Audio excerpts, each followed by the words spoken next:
तो नमस्कार दोस्तों, स्वागत है आपका बिहार न्यूज में। तो चलिए जान लेते हैं आज 3 तारीख के सबसे बड़ी और अहम खबरों के बारे में। एक एक करके सारी बड़ी खबरें बताएंगे।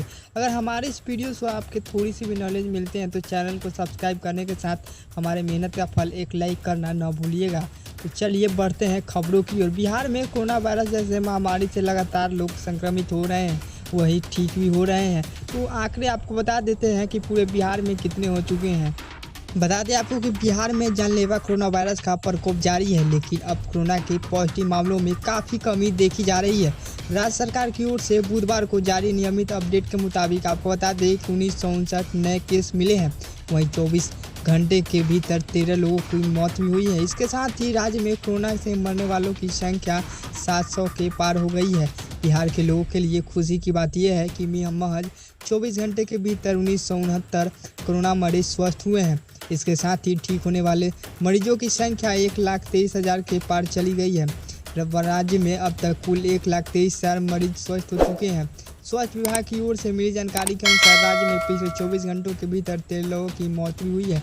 इसके बाद ही राज्य में कोरोना से मरने वालों की संख्या बढ़कर 722 हो गई है। बुधवार को स्वास्थ्य विभाग की ओर से जारी ताज़ा अपडेट के मुताबिक बिहार के विभिन्न जिलों में 1969 नए मरीज सामने देखने को मिले और टोटल मरीजों की संख्या की बात करें तो 1,40,234 हो चुके हैं।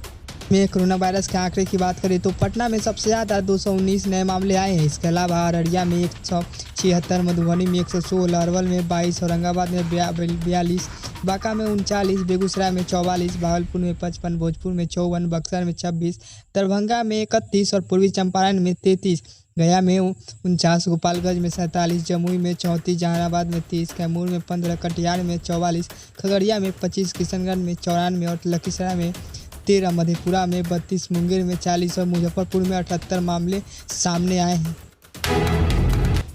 मुजफ्फरपुर में 1 करोड़ की फिरौती के लिए बच्चे का अपहरण, महिला समेत 10 गिरफ्तार। आपको बता दें कि बिहार के मुजफ्फरपुर से अपहृत बच्चे को शिवहर से बुधवार की सुबह बरामद कर लिया गया है।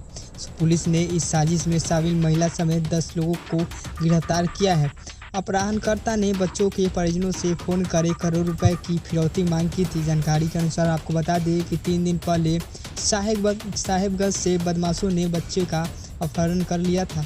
परिजनों ने इसकी सूचना पुलिस को दी। पुलिस लगातार इस केस को लेकर छापेमारी कर रही थी।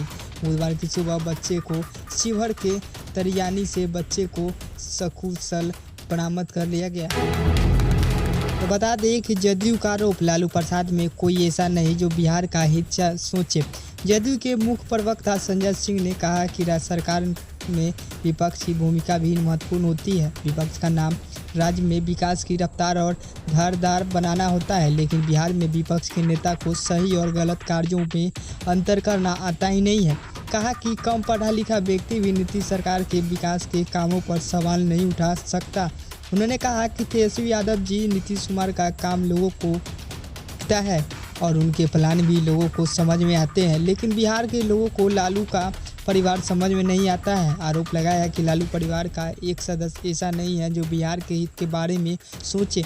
सभी अपने अपने स्वार्थ के बारे में सोचते हैं। मैं मंत्री सांसद कैसे बन जाऊं, विपक्ष का नेता डिप्टी सीएम कैसे बन जाऊं, अंकुश संपत्ति कैसे जुटा लूँ, बिहार आगे कैसे बढ़े, इसके बारे में लालू प्रसाद यादव परिवार में सोचने वाला कोई नहीं है।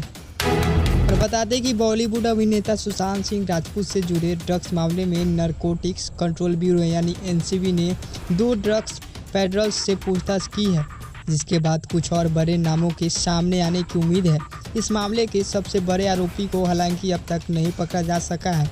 मंगलवार को गिरफ्तार किए गए दोनों ड्रग पेडलर्स में एक की पहचान वासित परिहार तथा दूसरे की जैद के रूप में भी की गई है। जैद ने माना है कि उसके संबंध सुशांत की महिला मित्र रिया चक्रवर्ती के भाई सैविक चक्रवर्ती से है।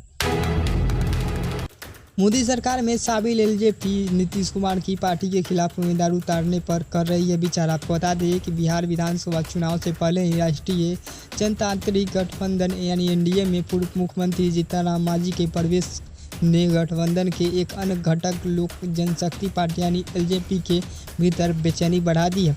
इसी बीच एलजेपी ने अगले सप्ताह अपने राज्य संसदीय बोर्ड की बैठक बुलाई है। मुख्यमंत्री नीतीश कुमार की जनता दल यानी यूनाइटेड के साथ एलजेपी के बिगड़ते संबंधों के संकेत के बीच पार्टी सूत्रों ने कहा कि 7 दिसंबर को बोर्ड की बैठक के एजेंडा में मुख्य मुद्दा यह है कि क्या जेडीयू के खिलाफ अपने उम्मीदवार उतारना है। चिराग पासवान की पार्टी में अब तक बीजेपी पर निशाना साधने से परहेज किया है और प्रधानमंत्री नरेंद्र मोदी के नेतृत्व में तारीफ भी की है, लेकिन नीतीश कुमार के खिलाफ उसके तेवर हमलावर रहे हैं।